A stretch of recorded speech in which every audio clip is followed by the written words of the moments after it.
Salut les amis et bienvenue sur Trader on Stream. Eh bien, lequel de ces deux 50K est le plus intéressant pour vous? Est-ce que c'est Earn to Trade avec 50K, avec un carrière pass, avec 10 jours de trading, avec les règles un peu strictes et malheureusement 2 cas de drawdown, ou alors le Fidia 50K qui lui est plus flexible, qui vous laisse plus de liberté et qui a un 3 jours minimum de trading et un end of day de 2500 $. Alors, allez, on va comparer tout ça. D'un côté, Earn to Trade, de l'autre côté, Fidias. Eh bien, chez Earn to Trade, on a deux comptes 50K. On a le TPC 50 et le Go 50. Eh bien, des petites différences au niveau de ces deux comptes. Alors, on a 10 jours de trading, c'est obligatoire. Ça, il faut 10 jours de trading, même sur l'évaluation. Mais ça permet de ne pas griller son compte et d'être prudent peut-être, pas comme moi, parce que moi je n'ai pas réussi à faire ça, mais certainement les bons traders vont pouvoir mettre en œuvre cette règle. Maintenant, la cohérence, vous avez une règle de cohérence de 30%. C'est aussi contraignant, c'est vrai, mais ça vous oblige à faire un petit peu attention. Une limite journalière. Alors la limite journalière, elle est de 1100 $, mais globalement, c'est pas très efficace, je pense, parce que vous pouvez dépasser la limite journalière, car c'est une limite journalière qui est end of day. Donc en gros, si vous faites un trade de moins 1500, eh bien le trade va pas s'arrêter à 1000 $. Donc voilà, c'est une limite journalière sans être une limite journalière, quoi. Enfin, c'est une limite journalière, quoi. Mais ça va pas arrêter votre trade si vous dépassez 1100 $. Et petite différence au niveau de ces deux comptes 50K, eh bien, il y en a un, il y a une réinitialisation gratuite, puisque c'est un abonnement chez Earn to Trade, eh bien, évidemment, l'abonnement du TCP 50 est réinitialisé lorsque, par exemple, vous n'avez pas réussi votre challenge, il est automatiquement réinitialisé lors de votre abonnement et vous avez une nouvelle tentative. Ce qui n'est pas le cas chez le Go 50. Donc, il faut payer. Donc, c'est un peu moins intéressant. Entre les deux, donc bon, bah écoutez, mon cœur balance pas.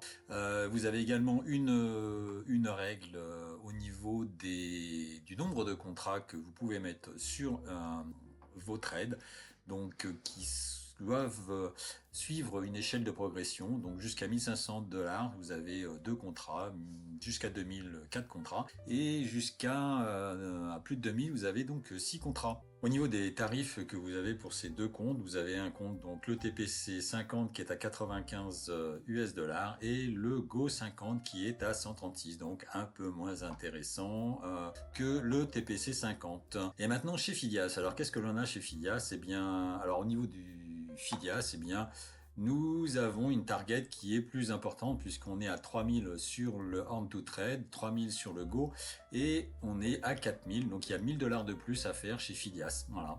Ensuite, qu'est-ce qu'on a? On a un drawdown de 2000 chez TPC 50. 2000 également sur Go 50 et 2500. Vous avez 500 € de plus, donc 1000 € à faire en plus sur votre 50K et vous avez un bonus de 500 $ de drawdown chez Fidias.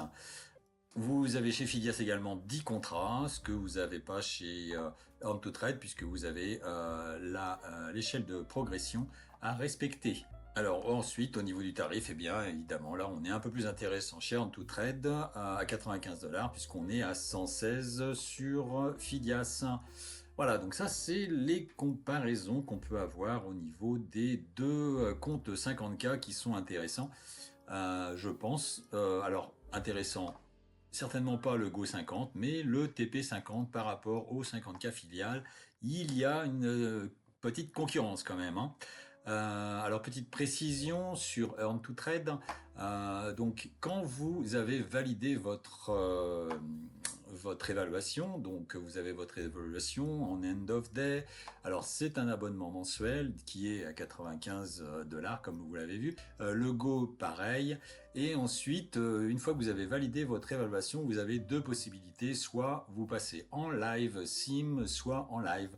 Donc en live, eh bien c'est un trading drawdown et en live sync c'est un end of day.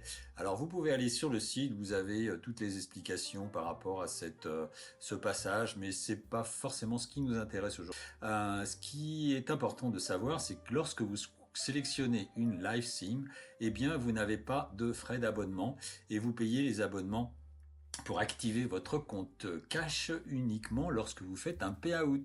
Voilà.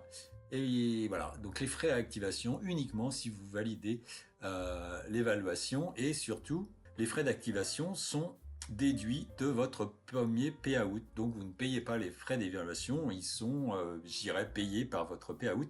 Et si vous ne faites pas de payout et vous cramez votre compte, eh bien vous ne payez pas. Voilà.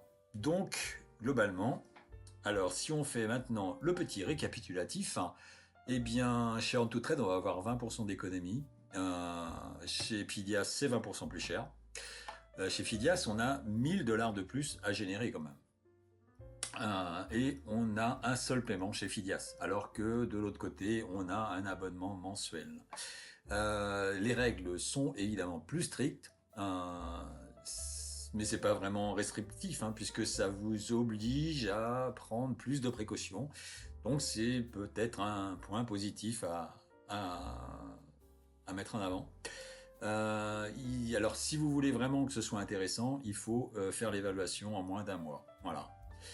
Ça vous fait un objectif de 75 € par jour, ce qui est pas non plus irréalisable, 75 € par jour, puisque vous avez 3000 $ à faire, 3000 $ sur 20 jours, ça fait 75 €. Donc en gros, avec un trade de 100 $ par jour, vous validez votre évaluation sans problème. Et puis, petit point négatif, vous avez 500 $ de moins de drawdown. Alors, pourquoi choisir On2Trade, Donc on a une évolution de carrière, c'est leur force, puisque vous allez pouvoir aller sur le site et vous allez voir que si vous réussissez votre 50K et que vous validez votre compte PA et que vous faites votre pré-out, eh bien une fois que vous avez fait votre payout, vous passez sur un compte 100K. Donc il y a toute une échelle comme ça de 100K, de 200K et vous pouvez aller jusqu'à un compte à 400K. Donc pour les bons traders, c'est une opportunité que vous n'avez pas de l'autre côté chez nos amis de chez Fidias. Vous avez tout un set d'éducation, de ressources pédagogiques, et puis vous avez évidemment le reset gratuit chaque mois. Voilà. Et autrement, chez nos amis Fidias, eh bien là, on n'a pas de limite de perte quotidienne. Comme on l'a vu, la limite de perte, elle n'est pas vraiment contraignante puisqu'elle ne bloque pas. Chez On2Trade, à mon avis, moi, ce serait mieux si on met une limite de 1000 $, et bien que le trade il soit coupé à 1000 $. C'est censé nous protéger, donc normalement, il faudrait faire comme ça. Mais ce n'est pas le cas, donc globalement, ce n'est pas une différence. Vous pouvez gérer votre risque comme vous l'entendez sur la journée, tant que vous ne touchez pas le drawdown global. Bon là, c'est la même chose que nos amis de chez On2Trade. Et puis, bon, après, vous pouvez peut-être retirer un petit peu plus vite chez Fidias. Vous avez l'option wallet. Et alors, évidemment, chez Fidias, vous avez les swings. Mais les swings sont beaucoup plus chers. Donc, l'un dans l'autre, eh bien, écoutez, mon cœur balance. Alors, je dirais que pour On2Trade, les traders expérimentés qui sont sûrs de valider leurs évaluations, allez-y.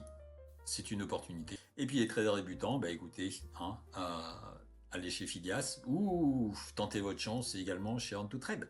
Alors, ciao, bye bye.